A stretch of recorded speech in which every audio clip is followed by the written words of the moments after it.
Eccoci, siamo arrivati alla quinta puntata di Che Calcio Che Fa. Abbiamo sempre degli ospiti che si avvicendano con le loro provenienze, i loro settori di appartenenza, no? Che sono tutti legati al calcio, però appunto parliamo di un giornalista, parliamo di un avvocato che tratta le questioni sportive, parliamo di una figlia di grande allenatore come è stato la settimana scorsa con Laura Bersellini. Stasera abbiamo la possibilità appunto di parlare, di interloquire con una persona che è da un po' di tempo che non vedo in streaming, ma che seguo ovviamente sui social, e so benissimo anche il settore che tratta a livello di predisposizione appunto riguardante appunto il calcio, ed è quello del collezionismo, anche un po' particolare, che riguarda quello delle figurine dei calciatori, e anche del collezionismo, perché anni fa venne in trasmissione in una radio in cui lavoravo, e mi omaggiò di un bellissimo libro, e dopo lo andremo a vedere. Allora ho il piacere di rivedere Daniele Bonesso, eccolo qua. Ciao Daniele. Ciao a tutti. Eccoci. Allora Daniele è a parte perché è un creativo, quindi viene dalla comunicazione, no? Sappiamo, anche perché poi trattiamo più o meno le stesse cose nel tempo, anche se poi l'intelligenza artificiale creerà un po' dei problemi alla figura perlomeno del grafico. Il creativo credo proprio di no, insomma chi organizza e ha le idee credo che sarà sempre in prima linea a fare qualcosa, ecco. Però le idee vengono fuori anche in questo modo. A fianco ai grandi totem delle case editrici, ne prendo una a caso, la Pannini, le figurine Pannini di Modena, ecco, che quindi a livello internazionale, globale, assieme ad altre case, ha la possibilità ovviamente di in qualche modo marchiare ed editare i vari avvenimenti calcistici mondiali, ma anche i campionati interni, no?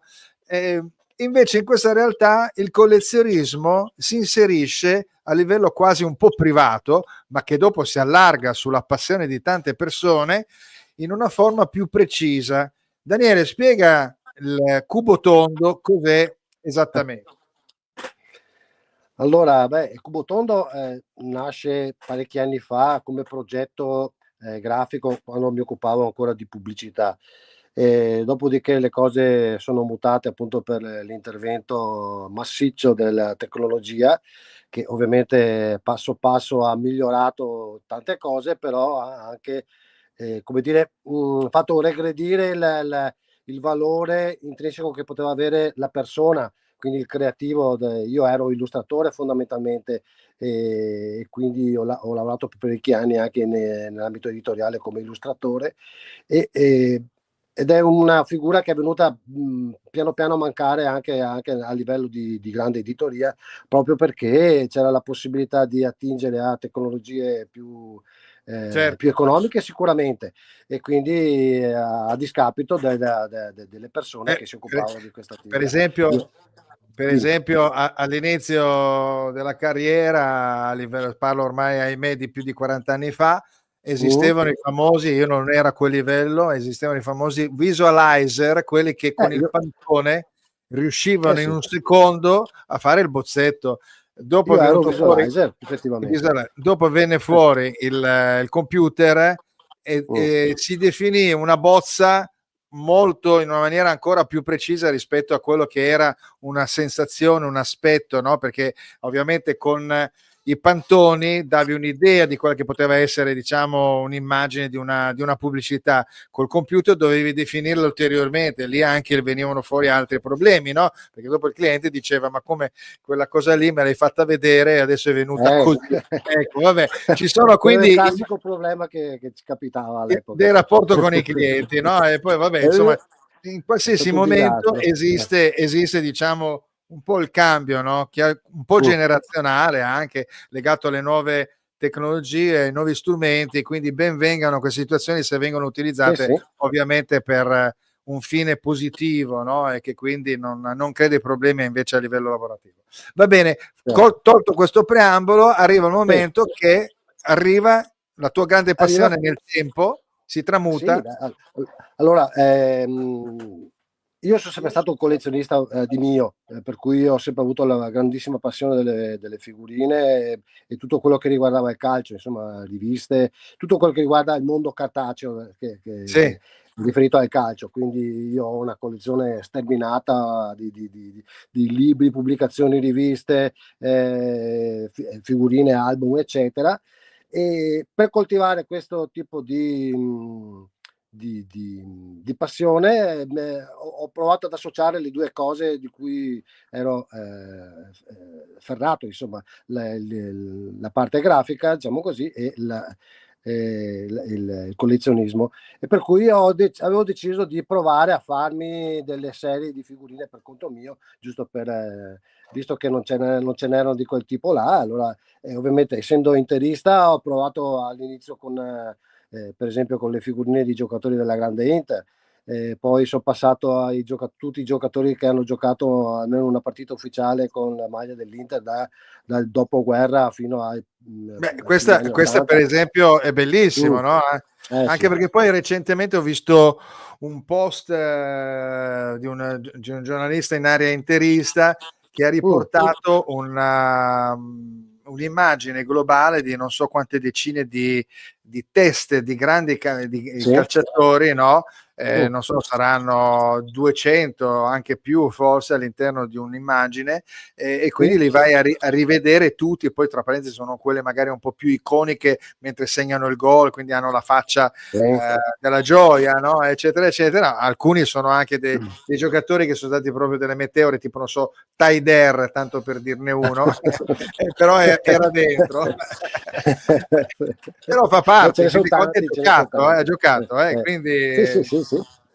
e quindi è anche molto bello, no? Quindi è una grande famiglia di giocatori di una squadra a cui si appartiene a livello di fede, quindi riproporlo, no? Quindi non è è un'idea molto carina, secondo me, sempre aggiornabile. Sì. Poi tra parentesi. Assolutamente sì, infatti allora, io avevo realizzato quella prima serie che avevo chiamato molto banalmente Tutta l'Inter, che partiva dal 40, la prima serie partiva dal 51 fino all'81, quindi abbracciava 30 anni di storia interista, e poi l'ho allargata dal primo dopoguerra, dal secondo dopoguerra, dal 45 praticamente fino all'86. Ho realizzato una serie di figurine che ancora adesso ho, che sono 384 figurine, perché non ci sono soltanto i giocatori ma anche tutti gli allenatori, tutti i presidenti e tutte le formazioni delle squadre, e quella la tengo come mio cimelio personale, Bello. a disposizione chi ne faccia richiesta, insomma, tutto sommato. Certo, ovvio, no? Quindi sono anche delle collezioni molto precise, molto ad hoc, che chiaramente le grandi produzioni non le possono fare, no? Quindi possono farle, ma sempre limitatamente, chiaramente, perché questo dopo entriamo anche in altri ambiti, perché io per fare queste cose qua comunque devo rielaborare chiaramente le immagini in modo tale che di personalizzarle il più possibile, perché chiaramente dopo si rientra anche nell'ambito di diritti d'autore, eccetera, perché è un problema che mi si pone quotidianamente a questo tipo di richiesta, e quindi io cerco sempre di fare in modo che diventino delle opere personali. Avendo anche avuto una discreta carriera anche come illustratore, posso permettermi anche di manipolare l'immagine in modo da renderle più aderenti allo scopo che ho praticamente, quindi uniformare il formato, migliorare la qualità di certe immagini, perché è evidente che su 300 giocatori fatalmente qualcuno, magari quelli che hanno visto la maglia dell'Inter così di sfuggita a partire dalle giovanili, dopo magari è andato a fare il falegname, che ne so, giusto per dire una cosa, e quindi quelle immagini difficilmente si possono trovare a livello ufficiale, diciamo così. Quindi ho dovuto prendere delle immagini magari personali e mettergli la maglia dell'Inter, in modo tale da renderla uniforme con tutto il resto delle figurine. Non è facile, non è Non è facile. facile. Immagini anche banalmente ogni tanto, poi sui social per esempio ci sono dei gruppi, come si dice, dei gruppi simpatici che fanno vedere per esempio le squadre di una volta, no? Anni 60, 70. Sì. Io è molto divertente perché io vado a vedere, dico vediamo se mi ricordo, e mi vengono in mente i calciatori degli album, delle figurine di quando si faceva il collezionismo, non tutti ovviamente, e in alcuni casi dico, cioè vado a vedere, non so, Pellizzaro che giocò nell'Inter del 70-71, poi andò forse al Palermo, prima era andato al Palermo, non mi ricordo, lo rivedo, ma quello sembra Pellizzaro. E allora dopo vedi poi un giocatore che poi hai pochissime immagini, no? E quindi magari sono un po' sgranate, quindi è un lavoro certosino, anche molto impegnativo, insomma, no? Quindi è divertente da un certo punto di vista, impegnativo dall'altro. E quindi anche come ricerca, diciamo così, è proprio un lavoro molto divertente e molto faticoso, perché chiaramente quando devi trovare giocatori, Pellizzaro tutto sommato ha ancora avuto una carriera abbastanza discreta, dignitosa in Serie A e Serie B, quindi anche facilmente riscontrabile come immagine. Ma trovavi giocatori tipo, che ne so, mi viene in mente il Cesati, Roberto Cesati, che adesso mi pare faccia il direttore al Sassuolo, credo. Ah sì? Io me lo ricordo perché vinse il torneo di Viareggio nei primi anni 70 con quella nidiata dove c'era Martina, no? Tutti quei giocatori, Catellani, Bini, giusto. Muraro, c'era Nicoli, c'era una bella squadra, la squadra che vinse anche il torneo Under 23, perché a metà degli anni 70 la FIGC aveva organizzato anche un campionato nazionale per squadre Under 23, che era la vecchia De Martino, se vogliamo. La vecchia De Martino, esatto. E poi andò a giocare Sì, prego. No, scusa, e l'Inter diventò campione d'Italia nel 74-75, appunto con questa serie di giocatori, tra i quali c'erano anche alcuni giocatori della prima squadra, come Cerilli, per esempio. È andato, poi dopo mi ricordo Cesati andò alla Fiorentina, e quindi no, non credo mica credo che sia andato alla Pistoiese. No, fece un anno, lo so perché poi lo incrociai un'estate in una partita, adesso non mi ricordo più chi era l'allenatore, non so se era Lidolm della Fiorentina in quei primi anni lì, comunque un giocatore che era abbastanza interessante, promettente. Sì, è promettente, sì. Segnava, però c'era un totem che era Roberto Boninsegna, no? Sì. Lui sì. E ne ha fatti fuori parecchi Roberto. Ovvio. Quindi. Senti, noi parliamo di calcio antico, tu mi hai detto non mi parlare molto del calcio attuale, però io devo parlare del calcio attuale perché la trasmissione in qualche modo richiede, ma poi non lo facciamo, poi le puntate di Che calcio che fa sono molto trasversali. Qualcosa andiamo a rivedere, no? Ovviamente, quindi andiamo per esempio a vedere un attimo i risultati velocissimamente, più che altro per una questione di considerazione che possiamo andare a fare. Adesso andiamo a vedere un attimo, devo condividere lo schermo, eccolo qua, eccolo. Quindi qua abbiamo le partite che sono appunto terminate, che sono quella della 25esima giornata, quindi ne mancano ancora 13 di partite, non sono tante, ma possono incominciare a essere un po' meno, perché insomma se ci sono degli incroci pericolosi, dopo uno può vivere di rendita di un piccolo tesoretto di punti. Penso al Napoli, per esempio, sull'Inter, se battesse l'Inter.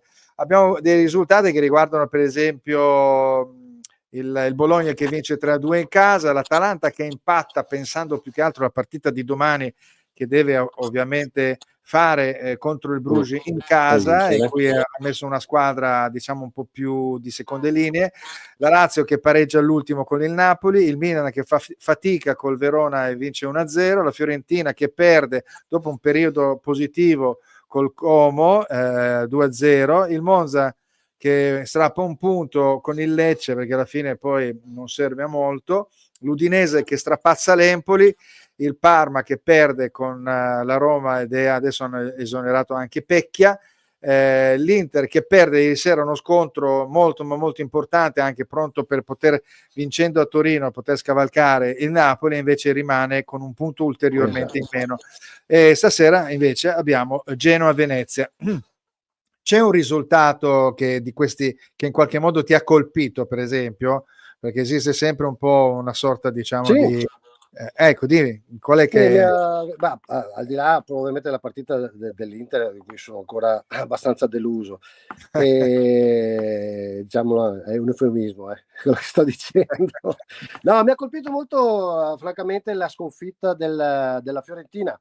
Sì. Perché pensavo che col Como, adesso, con tutto il rispetto che posso, a parte che Fabregas sta facendo un lavoro enorme con una neopromossa, però francamente non credevo, cioè, non ho visto la partita, quindi non so come sia andata effettivamente, però visto il peso è un risultato, è un risultato eh, perché si era visto ultimamente la Fiorentina si era rimessa in pista, come anche del resto sì. il Bologna. Sono due squadre Esatto. interessanti che hanno cambiato la guida tecnica. Senti, invece, per ciò che riguarda l'Inter, qual è il problema che hai evidenziato ieri? Perché io penso, ieri alla fine del primo tempo ho scritto ai miei amici un primo tempo strepitoso per me. È stato veramente strepitoso. Non lo so, io l'ho trovato per una questione anche tattica, con una squadra che faceva molta densità a centrocampo, per noi è difficile dopo ripartire da dietro, e invece nel secondo tempo questa densità, loro sono saliti ulteriormente, l'Inter è calata mostruosamente fisicamente, non è riuscita ad avere neanche un'occasione perché solo verso la fine è riuscita a tirare in porta un paio di volte, insomma, quindi al contrario del primo tempo. Questo equilibrio non si può riuscire a raggiungere un equilibrio in tutte e due le partite, al di là del fatto che nelle partite cambiano dal punto di vista tattico, ci sono vari momenti, no? Ovviamente, però è chiaro che se l'Inter avesse segnato il primo tempo avrebbe potuto tranquillamente giocare un po' più di rimessa, con un po' più di fiato, un po' più di tranquillità, invece in questo modo ha avuto una pressione del secondo tempo della Juventus che è entrata in campo molto più motivata. Oppure c'è un problema anche fisico, oppure c'è un problema anche mentale. Quando parti in un certo modo, poi vedi che le cose non vanno come dovrebbero andare e perdi tutti i collegamenti. Qual è il tuo pensiero? Guarda, io penso che quest'anno, a dispetto dell'anno scorso, in cui l'Inter era una macchina da guerra praticamente irrefrenabile, quest'anno invece mi ha dato, ma quasi sempre, mi ha sempre dato, anche nelle partite in cui vinte un po' più, apparentemente più facilmente, insomma qualche 4-0, qualche risultato abbastanza pieno l'abbiamo raggiunto. Però in ogni partita, anche in quelle più comode, se vogliamo, ha sempre avuto queste fasi altalenanti, no? La fase di dominio assoluto in cui magari riusciva a segnare 2-3 gol, un po' come ieri sera, che i gol non è riuscito a farli, e quindi dopo ne abbiamo pagato le spese. Però c'è sempre stata questa alternanza di rendimento che non lo so, qualche amico interista dà la colpa alla panchina cosiddetta corta, quando all'inizio del campionato si parlava di avere due squadre praticamente titolari. Francamente non riesco a decifrare bene la cosa qua, se non per una questione di mentale, forse, non lo so. Io ho sempre detto che una partita di calcio è il risultato di una serie di episodi, ovviamente, che vengono più o meno veicolati a seconda cioè, se la squadra è talmente più forte dell'altra, è chiaro che gli episodi sono a tuo favore e quindi più occasioni hai di segnare, più hai possibilità Certo. di calcolarti il gol praticamente. E Beh, quindi l'episodio può essere che nel primo tempo, invece di un palo di Dumfries, sì. non so, una girata di Lautaro che poteva portarti in vantaggio, magari non arrivava quella giocata in piena area di Colomani, che è stato veramente bravissimo, no? A girarsi in mezzo a quattro. Un giocatore quello.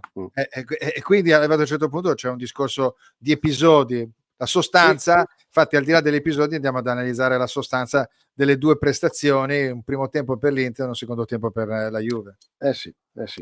Teniamo conto che anche che secondo me abbiamo troppi giocatori che sono fuori forma, Adesso i motivi non li so perché non sono un tecnico, non mi sono mai chiesto il perché un giocatore debba fare una partita buona magari e tre brutte o viceversa, per dire. Perché vedendo il Cialanoglu in queste condizioni secondo me hai già il 20% di probabilità in meno di vincere la partita. Gli infortuni, tutto quello che vuoi, qua qualcuno saprà analizzare la faccenda in maniera dovuta, però è evidente che un giocatore così non può fare prestazioni di questo tipo. Perché... Vuol dire che non abbiamo una panchina effettivamente riconducibile allo stesso livello dei titolari, perché quando ha giocato Aslani ci sono stati dei problemi, quando gioca sì. Zelinski dipende dal tipo di partita, è più un facitore di gioco alto che basso, quindi insomma è ovvio che i giocatori non sono mai uguali l'uno con l'altro, possono avvicinarsi l'uno con l'altro. Lo stesso Frattesi non è l'alter ego di Barella e quindi vediamo Sì, le differenze, insomma.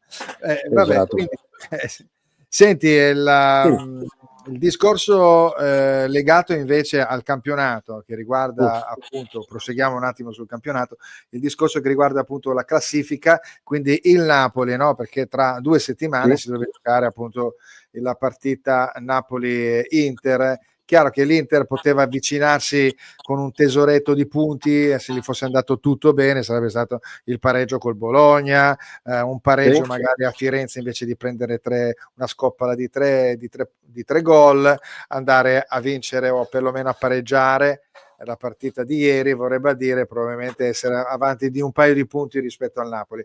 Comunque, al di là di questo, c'è un discorso del Napoli che ultimamente lo vediamo anche qua. Aspetta che non ho, forse allora aggiungi, eccolo, non so se riesci a vedere bene, forse è un po' piccolo, ma comunque c'è il discorso legato alle ultime 4 prestazioni in cui praticamente ha pareggiato 3 volte sulle ultime 5, scusami, le ultime 3 ha pareggiato, l'Inter ne ha perse 2 in un momento in cui avrebbe potuto effettivamente rosicchiare. Poi c'è un Atalanta che segna un po' il passo, è un po' ondivaga, ma alla fine è sempre lì, anche se ha pareggiato in casa, no? Quindi, e la Juventus che a 46 sta salendo. Io penso sempre che la Juventus, se avesse su 13 partite pareggiate, ne avesse vinte 3 di quelle 13, avrebbe avuto 6 punti in più, sarebbe stata terza in classifica a 2 punti dall'Inter. Quindi tutto questo dramma che sento dire nei confronti di Thiago Motta mi sembra un po' eccessivo. Siamo un po' troppo vabbè, capisco che gli operatori della comunicazione ogni settimana devono tirare fuori degli argomenti e non è facile, anche un po' troppo semplice banalmente commentare un risultato, tramite quel risultato rendere anche tragica la situazione, quando in realtà, quindi per esempio l'Inter ha perso ieri, adesso non è una tragedia, no? È ancora in corsa e non è un problema, però per esempio anche con Thiago Motta c'è stata una fronda notevole contro il suo operato, quando in realtà appunto vincendo 3 partite poteva essere tranquillamente lì a giocarsela. È una situazione un po' eccessiva, è chiaro che il calcio è cambiato tantissimo e tu sei un estimatore del calcio di una volta per ovvi motivi con le tue collezioni, però non ci dovrebbe essere un po' di onestà da questo punto di vista, e cercare anche di essere un po' più con una visione un po' più allargata, di non andare troppo nello specifico, poi tra parentesi solo per creare polemica. Sì, sono assolutamente d'accordo, cioè io vuol dire, la crisi comunicativa a livello del calcio, nel senso del giornalismo, dei media, un po' questa apertura globalizzata con i vari social, eccetera, che permettono a tutti di essere dei Gianni Brera, no, permettono nel senso che vorrebbero esserlo, ma in realtà no, non lo possono essere, ha dato la stura un po' al tutto contro tutti e va bene sempre tutto e tutti possono dire qualsiasi cosa. E questi social in realtà, questi Sì, sono i sì, social. Sì. social, ma si ripercuote secondo me anche sulla qualità della comunicazione, quella Certo. Adesso io non leggo più nessun tipo di testata Sì. né sportiva né di altro tipo, e cerco sempre l'informazione, dove spero di trovare qualcosa che non vuol dire che vorrei leggere quello che piacerebbe a me, perché anche cose che non mi piacciono voglio leggerle, però da chi è in grado di affrontare il problema nella maniera, con un minimo di, non dico di imparzialità, perché comunque l'imparzialità diventa sempre Onestà un grosso. intellettuale.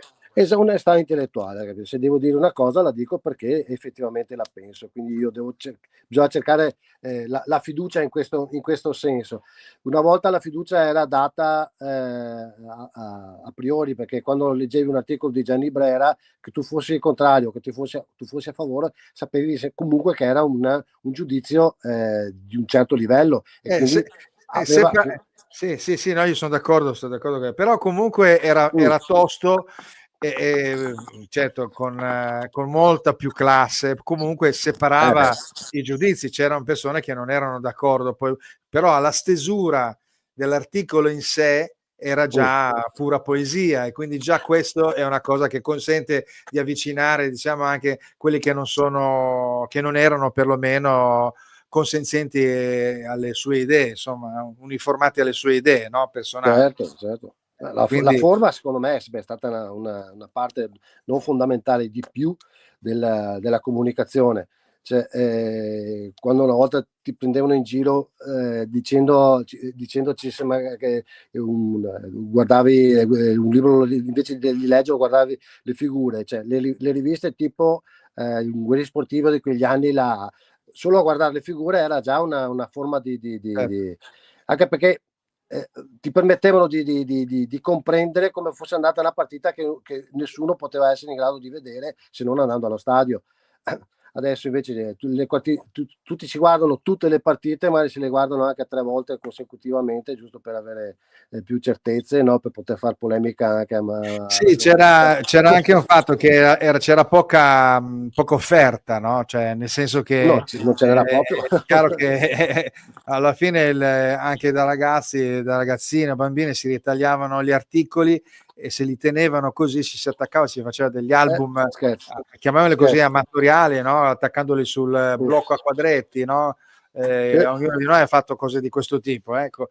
Ritorniamo un attimo su Cubo sì, Tondo, quindi sì, andiamo a rivedere la, la situazione appunto che riguarda, condividiamo il sito, lo vediamo, eccolo qua, quindi queste sono edizioni amatoriali Cubo Tondo, e qua vediamo veramente sì, tanti album, prima di tutto sì. queste sono figurine in primo piano, no? Poi dopo c'è il discorso legato appunto agli album, quindi sono tutte figurine autoadesive, quindi No, non necessariamente, perché quelle non che è, si vedono in primo piano là dentro i sì, cassettini sono formato card, diciamo così, non ok, adesive, da collezione, da inserire nelle buste, quelle trasparenti e solite, dove si mettono anche tipo le carte di Magic, ok, le Adrenaline, giusto per restare in ambito calcistico.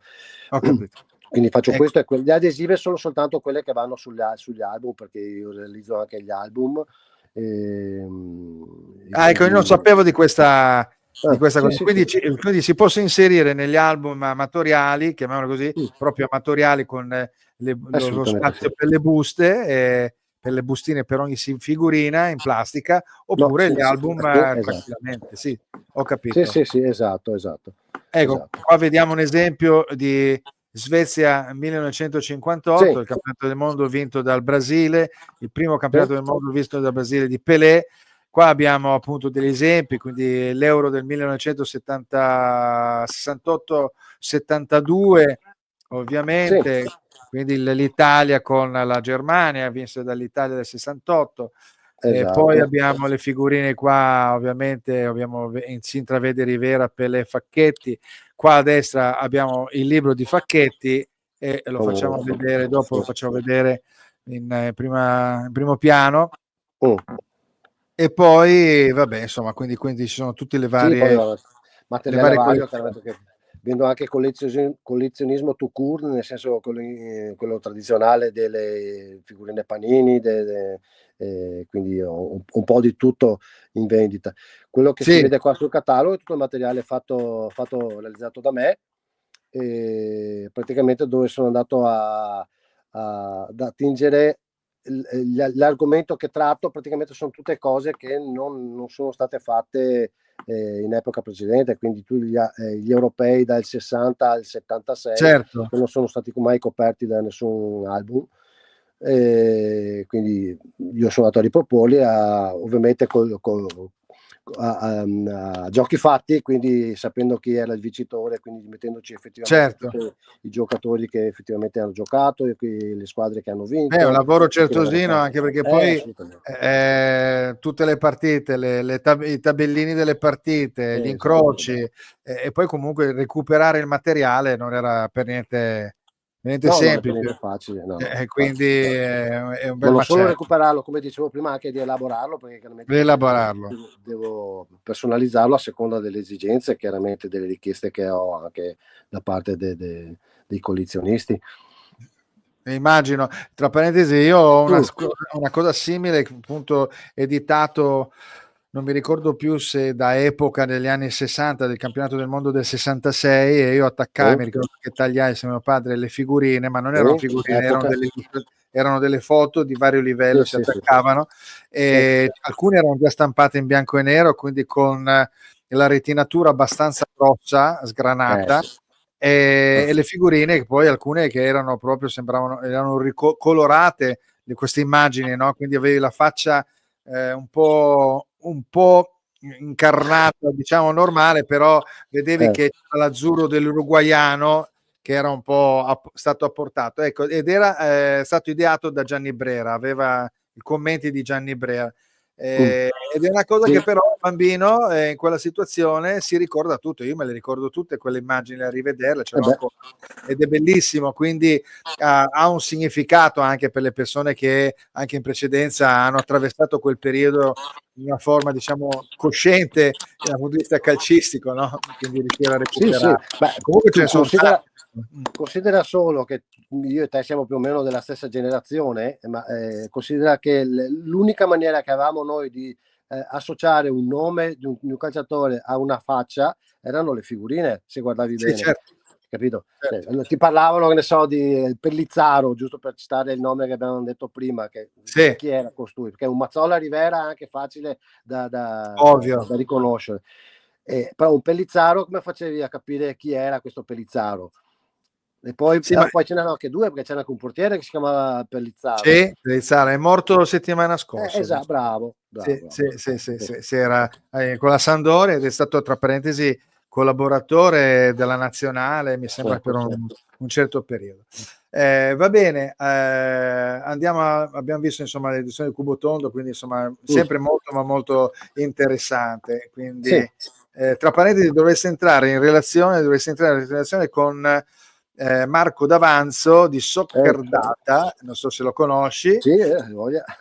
E lui ha tutti i tabellini, è già tutto Lo pronto, so. ecco, quindi solo che veramente va tanto ha collaborato ovviamente con anche l'UEFA stessa, no? Quindi Sì, no, fanno un lavoro che dire certosino è dire veramente poco.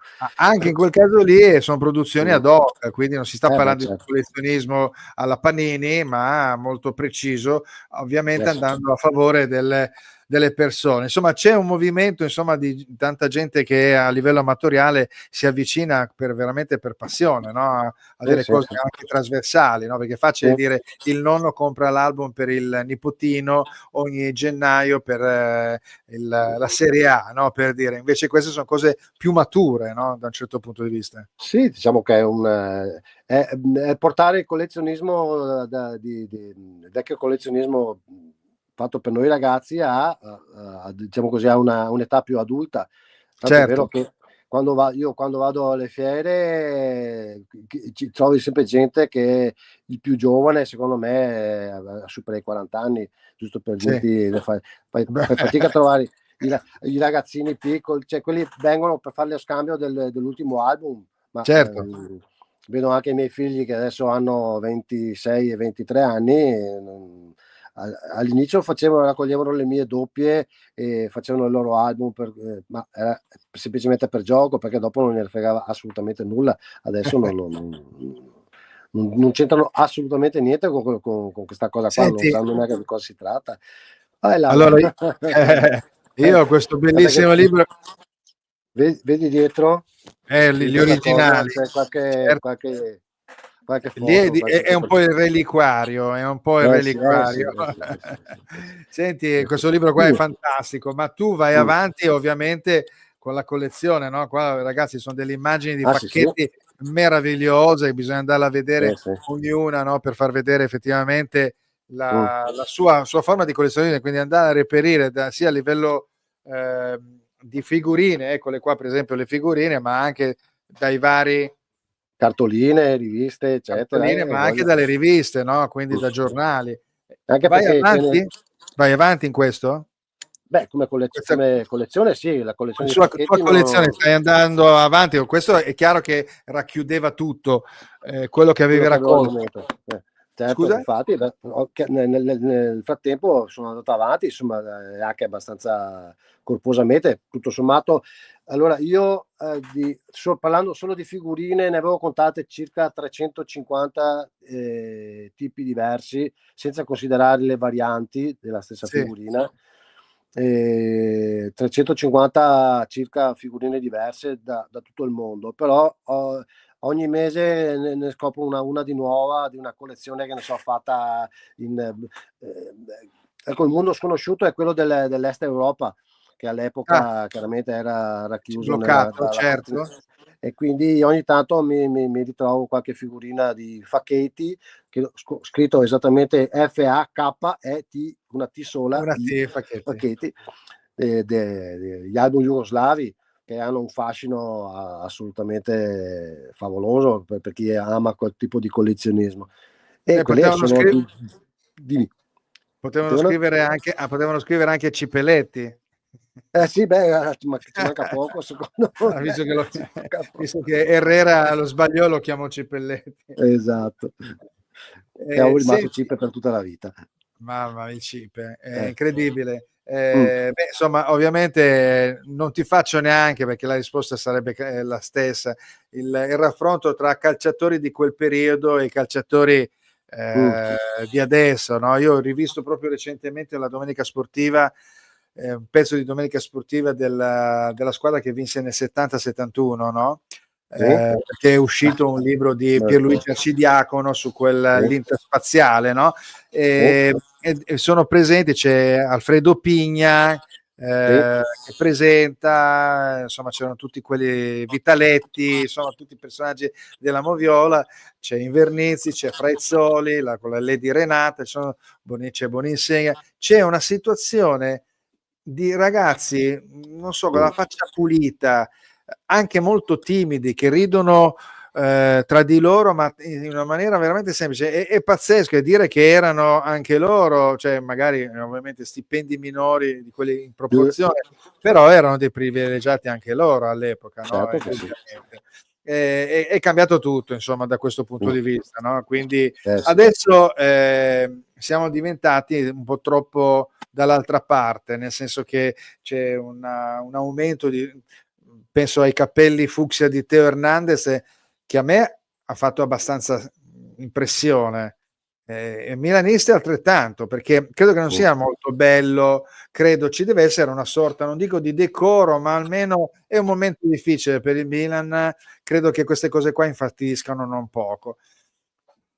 Ci sono delle nuove regole non scritte, evidentemente, no? Penso anche ai rinnovi, no? Per esempio ci sono i calciatori che tra un anno e mezzo magari devono rinnovare, e c'è la solita manfrina, tira e molla, magari c'è una squadra che spinge per averlo a parametro zero, oppure loro vogliono avere molti più soldi, eccetera, eccetera. Quindi stiamo perdendo anche quello, ti viene sempre il dubbio che il giocatore un po' il piedino indietro lo tiri, no? Che quindi non abbia più la mentalità performante di andare in qualche modo a spingere per i colori della tua squadra, perché tanto sono professionisti, però sono anche delle belle SPA a livello economico.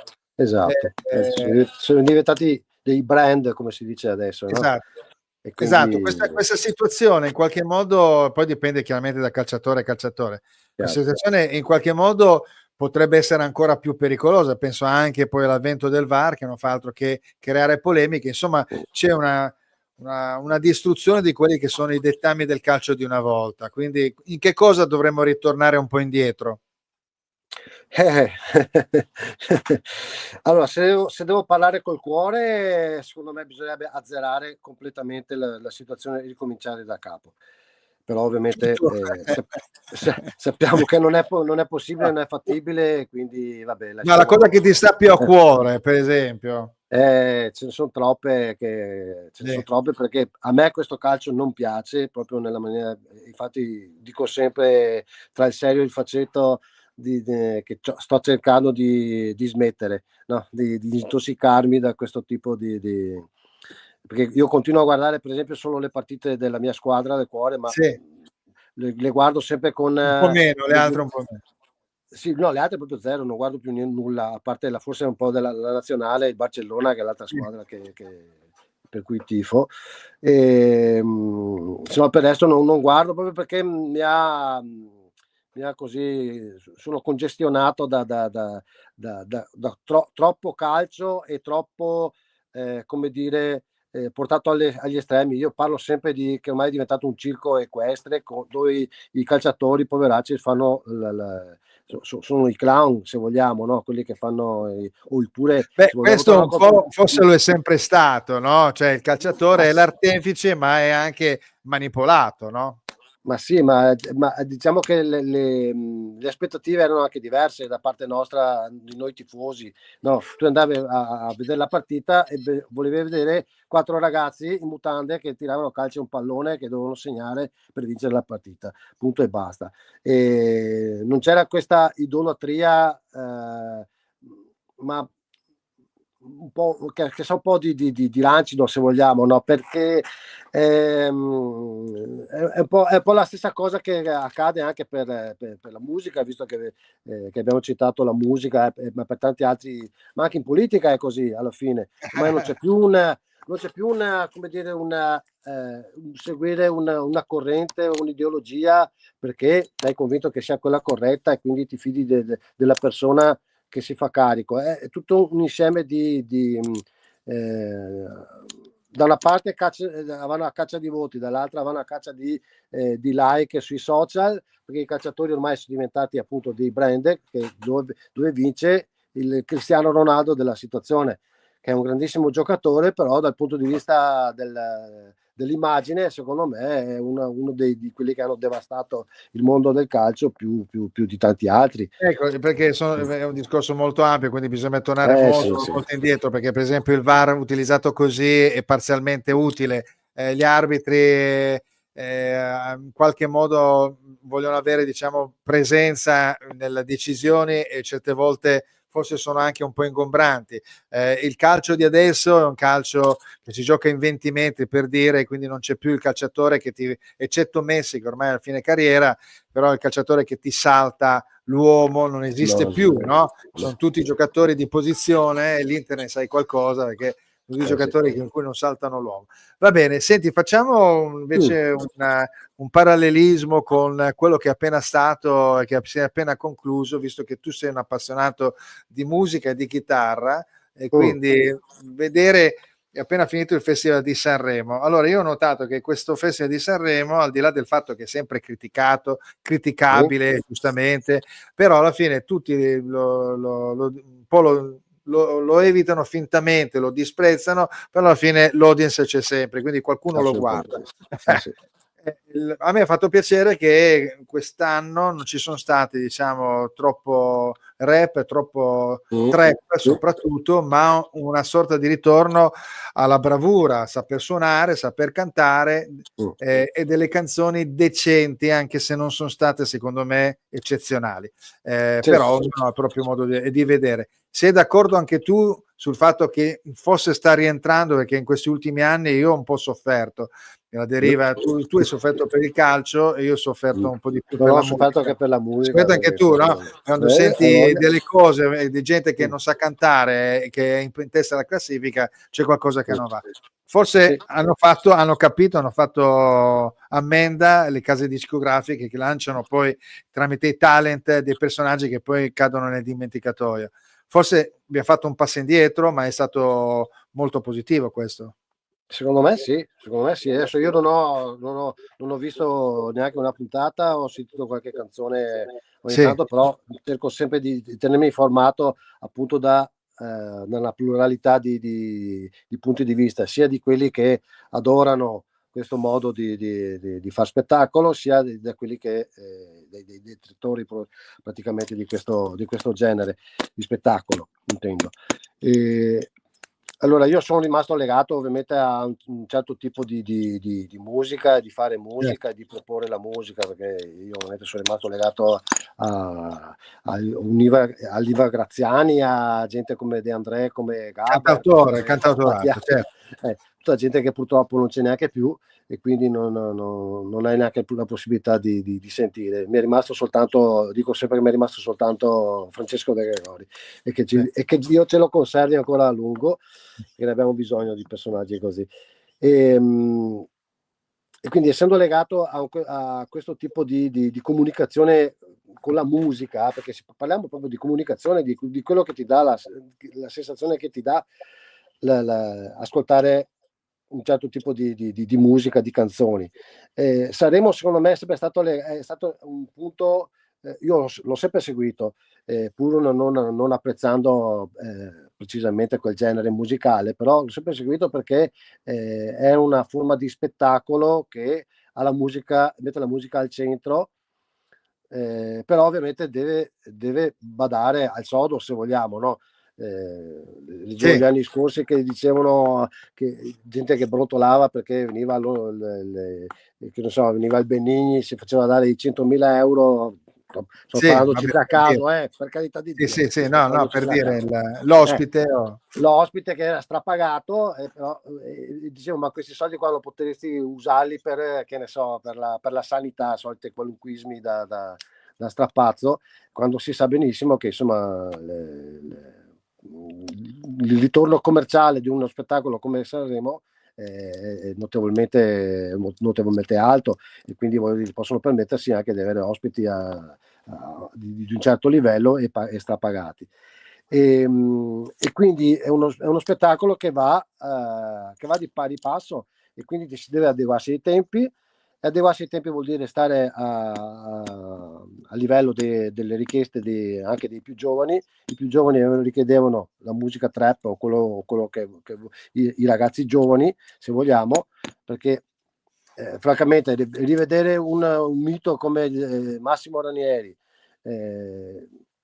francamente mi fa un po' pena quasi, con tutto il rispetto che ho e tutto l'amore che ho devono cercare di rappresentare un po' tutto il pubblico, no? E quindi allora ci sta anche quello, no? Quindi, ma sì, ma diventa, chiamiamola col nome che ha, no? Negli ultimi anni c'è stata questa inversione, hanno staccato il cordone ombelicale con quella tipologia, diciamo, di cantante. È vero che c'è stata anche una polemica con Albano che voleva rappresentarsi per la 41esima volta, e quindi vabbè. Però senti una cosa, allora siamo in un panorama triste, ma facciamo una cosa, perché parlando di musica, parlando di calcio, sembra che vada tutto a scatafascio, però in realtà la passione, che poi è quella che è il volano della tua stessa attività, esiste. Facciamo un piccolo gioco, prendiamo 5 calciatori sceglili tu del passato, e siccome tu sei un bravissimo chitarrista, unisci la tecnica o la capacità o il tipo di musica che hanno suonato o suonano ancora dei chitarristi importanti, no? Allora, scegliene tu 5 del passato, non so, Mazzola, per dire, tanto per dirne uno, Boninsegna, Rivera. No, ti dico prima un nome quello che è stato secondo me il più grande giocatore, perché io divido sempre la parte tecnica, diciamo così, alla parte emozionale, cioè il giocatore che mi ha colpito di più, a parte il Facchetti che è il mio mito assoluto, certo. ma non lo prendo neanche in considerazione. Però io ho sempre avuto un occhio di riguardo nei confronti di un altro giocatore scomparso da poco, peraltro, che si chiamava Neskens, Sì. che per me rimane sempre l'archetipo del vero giocatore di calcio, come piace a me, e quello che sa fare tutto, il tutto nella maniera più sublime. Sì, era totale, aveva un calcio veramente totale il suo, no? Perché era punta, correva, aiutava a centrocampo, segnava. Non so chi sia stato, però avevano coniato il termine di tuttocampista. Potevi metterlo anche a fare il massaggiatore, lo avrebbe fatto. Lo stereotipo del calciatore moderno, che tra parentesi che fa il bene agli allenatori, per gli allenatori, perché gli allenatori avere giocatori del genere è fondamentale. Assolutamente sì. Va bene, che chitarrista unisci? A lui chi potrebbe essere? Tuttocampista dovrebbe suonare vari generi, allora. Sì, esatto. Allora sto pensando a un chitarrista che potrebbe. Allora, io ti dico ti faccio un nome di un grande chitarrista che secondo me al momento attuale forse è il migliore in assoluto. Non so se sia conosciuto da tanti, che si chiama Nuno Bettencourt, chitarrista degli Extreme, che è secondo me è un chitarrista. Vattelo a sentire, perché è un chitarrista straordinario, e loro fanno questo genere musicale che spazia tra il rock bello tosto, pesante, con frammisto al funk, praticamente alla ritmica funk. Sì. Però secondo me sa fare delle cose straordinarie, e secondo me se lo metti a fare liscio sarebbe in grado di farti. Ci sta, da un certo punto di vista. Tu hai preso un grandissimo giocatore, sì, che però non è Pelé, non è Maradona, non è Cruyff, e quindi va bene, dai, giochiamo ancora un po', dai. Poi un'associazione che mi viene spontanea è quella di mettere Jimi Hendrix con Pelé. Okay. Entrambi scuri di carnagione, entrambi sapevano fare cose assurde, almeno per l'epoca, perché senti, dimmi. Il discorso che molte volte uno dice: qual è il miglior calciatore, no, della cosa. Io per esempio, tu hai parlato di Neskens, e per me era Cruyff, no? È chiaro che Maradona, Messi, Pelé, questi giocatori sono superiori, o perlomeno, però per me Cruyff, non so, c'è un qualcosa che mi rende, cioè univa un po' tutto, no, da un certo punto di vista, in un calcio che era veramente moderno, e ancora adesso abbiamo dei ragionamenti attorno a quello che era Cruyff, no? Quindi, però e poi le epoche non si possono in qualche modo mischiare. Assolutamente. Ecco, qual è il tuo calciatore in assoluto più forte del tuo pensiero, anche se può essere scavalcato da delle classifiche che lasciano il tempo che provano? Io allora, se devo guardare è concreto, cioè chi ho visto, per me meglio di Messi non c'è stato nessuno, neanche Maradona, che secondo me per tutto un insieme di cose, cioè era alla pari di Maradona dal punto di vista tecnico. Dopo, dal punto di vista comunicativo, sicuramente Maradona era di un altro pianeta, perché era uno che ci però non fare. Ci interessa, però non, Sì, ma prendiamo tutto. Allora, se guardiamo dal punto di vista tecnico, secondo me quello che ho visto fare a Messi non ho visto fare a nessun altro, francamente. Sono d'accordo. Senti, vabbè, allora a questo punto qua Messi, a quale chitarrista lo unisci? Allora, visto che secondo me è il migliore in assoluto, dovrei dire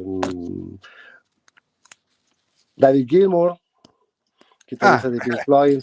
Ecco, direi che non è male, vabbè. Senti, tra tu l'hai visto ovviamente Messi, ma hai visto anche Nazario da Lima, numero 9, Ronaldo. L'abbiamo visto anche poco purtroppo da interisti, però io credo, almeno per quel periodo storico, non ho mai visto un giocatore. Infatti ci sono anche dei video in giro attuali di Nesta, Maldini, Cannavaro, che dicono era in posta curta, è impossibile. Io ho visto anche un filmato in cui c'è Maldini che cerca di fargli un fallo, ma questo va avanti, continua a strattonarlo, ma non c'è niente da fare, cerca di prenderlo da dietro, ma lui era già andato. Sì. È un giocatore difficile da collocare in assoluto, però effettivamente per la capacità tecnica in velocità forse è veramente stato il numero uno. La velocità, la tecnica in velocità. Sì. Allora, se potessimo fare in modo di prendere degli spot, diciamo così, o partite intere, episodi particolari, e metterli insieme e giudicare solo quelli, secondo me non avrebbe rivali in senso assoluto, perché faceva di quelle cose pazzesche a una velocità assurda, perché lui era in anticipo con tutto, non a livello di futuro, proprio nella giocata. Sì. Mentre tu difensore, posso immaginarmi un Maldini che non era un signor nessuno, perché io facevo il difensore quando giochicchiavo a calcio, ma ovviamente non posso certo neanche paragonarmi, però provo a pensare a un Maldini che pensa, questo giocatore qua adesso mi vuole fare questa finta qua, mi va di qua, mi va di là, mi tengo pronto ad andare di qua, però se lui mi fa la finta devo essere pronto ad andare di là. Nel momento in cui lui pensava, e Maldini, ripeto, non era uno qualsiasi, nel momento in cui pensava cosa avrebbe dovuto fare nei confronti, quell'altro era già in porta. Certo. Capito? Sì. Per questo dico che era in anticipo. Lui giocava sempre in anticipo, lui faceva le cose prima di pensarle addirittura.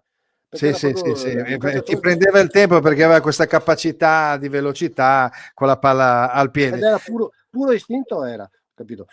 Senti, abbiamo parlato prima di un centravanti come Boninsegna, no? Sì. Per me Boninsegna è il centravanti prototipo, anche se ce ne sono stati tantissimi, no? Perché Boninsegna, carattere, 2 finte secche, tiro, cioè è il giocatore che lo metti lì che dà sostanza, no? Quindi ha in qualche modo inquadrato veramente una generazione di centravanti. Prendendo questo giocatore, quale chitarrista li metteresti a fianco? A un Boninsegna potrebbe essere bella domanda questa, sai. Beh, forse uno un po' fisico, un po'. A te piacciono i chitarristi di virtuosi della tecnica, come per esempio Joe Satriani, detto tanto. Sì, mi piacciono. Che fanno 1000 note in veramente in un secondo. Steve Vai, esatto. Sì. Può essere quello? Sì, potrebbe essere, sì. È una chitarra muscolare anche un po', sì, no? Forse più un Petrucci, che magari anche fisicamente è un palestrato praticamente, no? A parte la chioma di capelli ormai improponibile alla sua età, soprattutto, vabbè, di capelli poi di barba, perché ormai è un barbone da vichingo. Sì, senti, potrebbe essere un John Petrucci. Ok, senti una cosa, siamo arrivati alla fine più o meno. L'ultima cosa, domani iniziano le partite di ritorno del turno dei 16esimi di Champions League, e sono impegnati domani il Milan alle 18:45 contro il Feyenoord, e a San Siro, e a Bergamo l'Atalanta alle ore 21 contro il Bruges. Il giorno dopo invece c'è il PSV Juventus. Questa formula, al di là del fatto che l'Inter quindi ha fatto molto bene arrivando seconda, no? Sì. Ti è piaciuta oppure no? Come il rigiostramento delle logiche degli ultimi anni, dove praticamente i gironcini, al di là del discorso economico, che ci sono 2 partite in più, sono degli incassi in più, sono degli ingaggi maggiori, e siamo d'accordo che qui andiamo in quel discorso precedente di un calcio che è votato alla questione economica, però a me non piacevano quegli assestamenti alla quinta, alla sesta giornata, dove le solite note venivano un po' aiutate. Qual è il tuo pensiero? No, sono assolutamente d'accordo. Allora, io scendo le due cose, scendo la Champions League dalla Coppa dei Campioni. Per me il vero torneo è la Coppa dei Campioni, e ovviamente. Però vabbè, parlo da nostalgico, da vecchio babbione, da come ci chiamano boomer. I veri campioni erano, uno vinceva, andava in Coppa dei Campioni, no? E rischiavi di uscire fuori con Lugano, con l'Iacranes. È successo. A voglia, che è successo, sì. Ne sappiamo qualcosa anche noi interisti, se guardi bene. Ma questo è un altro discorso. Se devo vedere la Champions League come era fino all'anno scorso, questa qua, francamente preferisco decisamente questa qua, che è una sorta di mini campionato con relativi playoff. No, perché poi ci sono state anche delle sorprese, sono delle squadre che sono trovate in alto, poi arriveranno probabilmente le solite note, però almeno ti dà la possibilità anche di allargare, no? Siamo appassionati di squadre, di allargare, per esempio su 32 squadre, 24 le puoi anzi in realtà non sono 24 ma sono 16, le puoi rivedere in questo turno, in cui ovviamente fanno l'andata e ritorno, e poi dopo si avvia con gli ottavi nella canonica situazione che è quella appunto dell'avvicinamento alla finale. Vabbè, insomma, quindi è positivo, perché alcuni dicono no, troppe partite, con quali criteri, eccetera eccetera. Certo, ti capitano da più ordine un po' a tutta la faccenda, che prima veramente con i tre match andate e ritorno si prestava troppo a giochini, calcoli. Se pensi per esempio al City, se pensi a City che ha fatto veramente fatica ad uscire, ad rientrare nelle 24, magari bastavano 2 risultati un po' spostati nel gironcino e rientrava subito. Poi magari era una questione di avvio di stagione e poi dopo a marzo ti ripresenti bello e magari vai a vincere la Champions. Esatto. Va bene, allora senti, siamo arrivati alla fine di questa bella chiacchierata, mi ha fatto piacere, ci siamo visti dopo credo 4 anni, era il periodo del Covid, quindi insomma, a parlare comunque di calcio in una forma sempre molto amabile, dai, quindi come deve essere, quindi ricordo appunto Daniele Bonesso con le Cubo Tondo edizioni, quindi per queste edizioni di natura amatoriale che sono ovviamente in vendita, basta andare sul sito Cubotondo e ci c'è lo shop, e per chi è appassionato di determinate annate o tornei o anche alla questione di calcio, della propria squadra di calcio, insomma può trovare di tutto. Quindi un in bocca al lupo, Daniele, allora, per la tua attività e anche per un calcio un pochettino migliorato nel tempo, no? Vuoi mai? A misura d'uomo e non di social, ecco, perché adesso è questo. Dai. Va bene, ok, grazie ancora, grazie per la chiacchierata. Ciao Daniele. Ciao, alla prossima. Ciao. Grazie, ciao a te. Ciao a tutti. Ciao.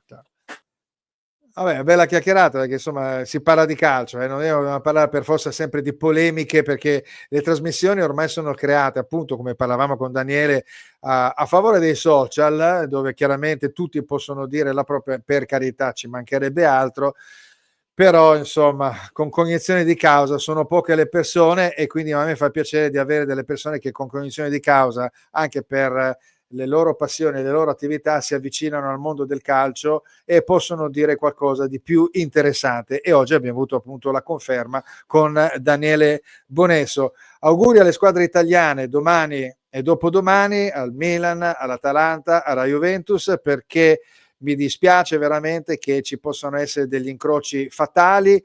L'Italia fino adesso ha fatto molto, molto bene, nonostante i soliti dettatori che dicono che stiamo scivolando. Infatti abbiamo perso adesso attualmente la posizione per poter prendere il 5° posto della Champions League per l'anno prossimo. Staremo a vedere, insomma. In ogni caso il percorso delle squadre italiane io lo reputo positivo, quindi non dateci addosso, cerchiamo di sostenere il nostro calcio, perché alla fine qualcosina nel nostro passato abbiamo vinto. Grazie per aver partecipato e aver visto Che Calcio Che Fa. Noi ci vediamo ovviamente settimana prossima, lunedì prossimo, con le prossime partite del 25esimo turno, 26esimo turno di Serie A, e ovviamente il responso di quelle dei campionati, ovviamente delle coppe estere. Grazie ancora di nuovo.